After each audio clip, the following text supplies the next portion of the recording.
ሰላም በአለም ዙሪያ ላይ የምትገኙ ውድ አባቴ ቡርካኖች ሆይ እኔ ነቢዩ አሸናፊ መስፍን እባላለሁ። ዛሬ አንድ ማስታወቂያ ይዤ ወደ እናንተ መጥቻለሁ። እሱ ማስታወቂያ ምንድነው ካላችሁ መስከረም 27 ከቀኑ 7 ሰዓት ጀምሮ እስከ 11 ሰዓት የሚቆይ ድንቅ አምልኮ የነጻ ማውጣት የፈውስ ፕሮግራም እንዳለ ይታወቃል። አድራሻ ማታውቁት ካላችሁ አድራሻ ባህዳሩ ከተማ ወላይታ በር አሰር ክሊኒክ በስተጀርባ በኩል በሚገኘው በማምለኪያ አዳራሽ ላይ ይገኛል።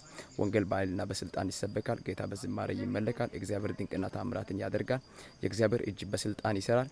መታችሁ የበረከት ተካፋይ እንድትሆኑ ሁላችሁ ጥሪ አድርግላችኋለሁ። እግዚአብሔር ይባርካችሁ። ሼር አድርጋችሁ ይሄ ድምጽ ያልደረሱት ጋር እንድታደርሱት በጌታ ፍቅር አሳስባለሁ። ነገ ማክሰኞ አይቀርም። እግዚአብሔር ተአምራትን ያደርጋል።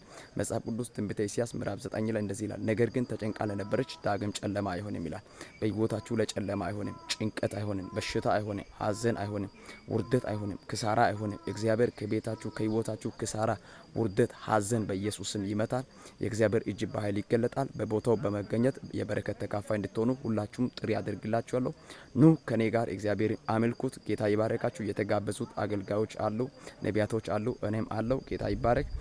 ሀዳሮ ከተማና በሀዳሮ ዙሪያ የምትገኙት ሽሽቾ፣ ከምባታ፣ ዱራሜ፣ አረካ፣ ወላይታ ዙሪያ ላይ ያላችሁ ሁላችሁ መታችሁ የበረከት ተካፋይ እንድትሆኑ በጌታ ፍቅር ጥሪ አደርጋለሁ። ተባርኩ። አይቀርም። እግዚአብሔር ታምራትን ያደርጋል። መታችሁ የበረከት ተካፋይ እንድትሆኑ ተጋብዛችኋል።